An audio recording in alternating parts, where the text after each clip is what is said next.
আসসালামু আলাইকুম বন্ধুরা। আশা করি ভালো আছেন। কিন্তু আমি আজকে ভালো নেই। কারণ আমার লাকি যে ৩টা বাচ্চা দিয়েছিল, সেই ৩টা বাচ্চাকে আমার বিক্রি করে দিতে হচ্ছে।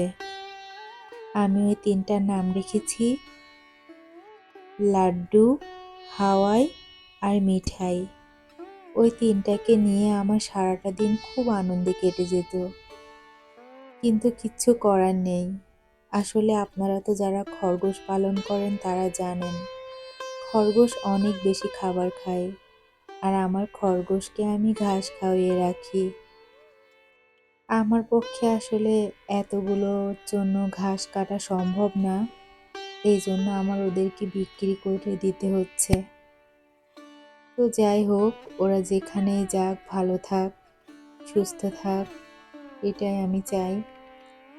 আর আজকে আপনাদেরকে আমি কিছু কথা বলবো যেগুলো আপনাদের হয়তোবা কাজে আসতে পারে।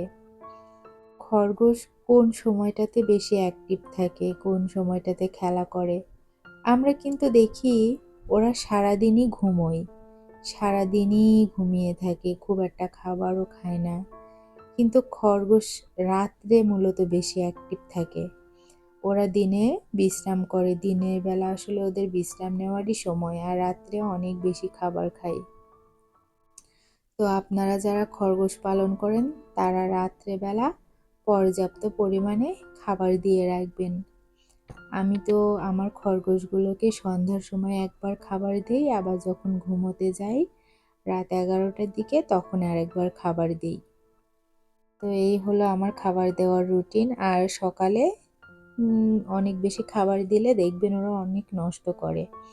এজন্য দিনের বেলাতে একটু অল্প খাবার দিয়ে রাখবেন। খুব বেশি খাবার দেওয়ার দরকার নেই, অল্প অল্প করে দিবেন, যখন শেষ হয়ে যাবে চেক করে আবার দিয়ে দিবেন। তো লাকির এই ৩টা বাচ্চাকে আমি বিক্রি করে দিচ্ছি। আর লাকি কিন্তু আবার প্রেগনেন্ট, আর এবার ওর পেটটা অনেক বেশি বড় হয়েছে। জানি না এবার কয়টা বাচ্চা হবে। তবে এদেরকে আসলে অনেক মায়া হয়, এদের প্রতি মায়া হয়ে গেলে এদের ছাড়া খুব খারাপ লাগে। এর আগে অ্যালেক্সের যে 6টা বাচ্চা মারা গেল, সেই 6টার সাথেও অনেক খেলা করতাম। বাচ্চাগুলো মারা গেলে আমি অনেক কষ্ট পেয়েছিলাম। তো যাই হোক, আমি প্রথমবার বুঝতাম না, বেশি ভালো করতে গিয়েই ওদের আমি আর কি খারাপ করে ফেলেছিলাম। তো কেন বাচ্চাগুলো মারা গেল সেটা সম্পর্কে একটা ভিডিও আমার চ্যানেলে অলরেডি দেওয়া আছে, আপনারা চাইলে দেখে আসতে পারেন। তাহলে আপনারাও এই ভুল করবেন না। আমার তো মনে হয় বেশিরভাগ খরগোশ প্রেমীরাই যখন প্রথম প্রথম খরগোশের বাচ্চা ওঠে, আমার মতে এই ভুলটাই তারাও করে থাকে। আজকের মতো তাহলে এই পর্যন্তই। আবার দেখা হবে নতুন কোনো ভিডিওতে। আর আমার লাকিকে কেমন লাগে, লিওকে কেমন লাগে, অ্যালেক্সকে কেমন লাগে, আর ওদের বাচ্চাদের কেমন লাগে অবশ্যই জানাবেন। আর চ্যানেলটা সাবস্ক্রাইব করে আমার পাশে থাকবেন। ধন্যবাদ সবাইকে।